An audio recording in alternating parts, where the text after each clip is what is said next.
Dhe mundësinë. Partia Demokratike e Kosovës po i hyn, në fakt i ka hyrë garës këtyre zgjedhjeve të jashtëzakonshme, pothuajse si e vetme, pa ndonjë koalicion me ndonjë parti shumë të madhe. Çka presni në dhjetor? Në shkurt doli e dyta, ku presni të renditeni në zgjedhjet e dhjetorit, zoti Berisha?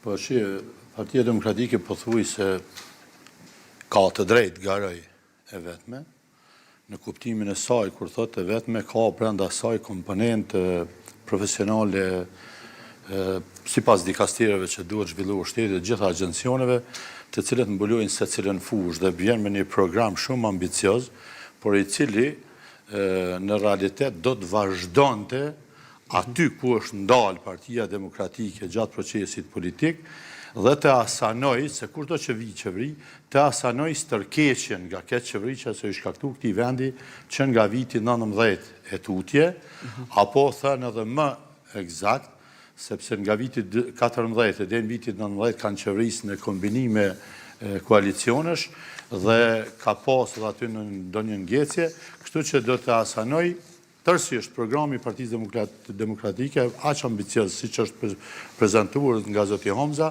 do të asanoj pasojat e këtë qeverisë se është bërë gjatë këtyre viteve. Ju konsideroni se gjatë këtyre viteve realisht ka pasur këtë qeverisë? Do me thonë, po t'i morim me radhë. Ku i bazoni këto? Do po t'i morim me radhë, po shkojmë kështu shkarazi, nuk kem një kohë na me analizu çdo sektor, po ta zonë mere arsimin.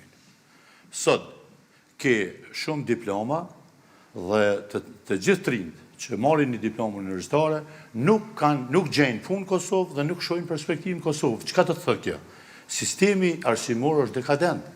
Sistemi arsimor dhe profilet profesionale nuk përputhen me nevojat e shtetit Kosovës, sepse trit me ato tituj dhe me ato diploma zgjenë punë në Kosovë dhe detyrohen t'i ikin jashtë. Pra, kjo është defekti në sistemin arsimor. Meresh sistemin shëndetësor, po shkaj shumë shkurt, mos ta ngarkojmë. Unë kam si të them, nevojë të jem në përqendër klinikë universitare jo personale, por çdo herë në mbështetje të dikujt, qoftë familjar apo ndaj luftar, apo tash ne që kemi shumë luftar, ata të kërkojnë ndihmë për gjithçka. Dhe moralisht detyrohesh me qenë prezent në shumë raste. Dhe tash kisha një bashkëluftar timin që e kishte vllajën aty dhe në biseda me mjek, në biseda me staf, në dëgjoj se 3.000 njerëz presin me bo koronarografi dhe stendim. Që unë kam përjetuar para disa vitesh, kur ka qenë minister zoti Ismaili, me nanën time, që nuk kam prit për gjatë. Dhe jone, po çdo qytetar i Kosovë, s'ka pas as një radhë. Një rezonancë, unë personalisht kisha nevojë ta bëj, më thanë të pres deri në prill. Dhe jo thoni se kjo vije si rridhoj keq menaxhimit? Po të lutëm, pse ndryshe si interpretohet se ne kishim një periudhë kur s'kishte pritje. Pra asgjë. Pse? Sepse mjekët tonë janë kalibra ndërkombëtar të shkencës dhe dijes. Atë çka është në pyetje? O investime shëndetësi, kur shkojmë në shoh në emergjencë, janë zbukuruar muret me ngjyra të tjera, por teknologjia dhe asnjë subspecializim fusha përkatëse. Ose e mojmë tjetrën, do të mojmë sigurinë dhe mbrojtjen. Në çfarë niveli është sot policia? E degraduar tërësisht, e demotivuar tërësisht. Të kundërtën e fatë vizave të vendosur. Lutem, unë po dal me punë folje me policin. Ata folin deklarata politike, unë folje me policin.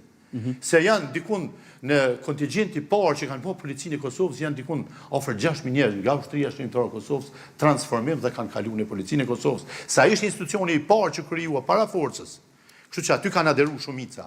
Dhe ata janë me zomosh të gjithë sot. Janë me gjithë ato defektet shëndetësore që pasojat që i trashëgojnë nga lufta, nuk e kanë ligjin për pensionim parakohshëm. Nëse dalin pension, ata dalin me një rrogë mizerje, ndihmë sociale, pra i qytetarëve. Pra, kushtet e shërbimit, qepin uniformën vetë.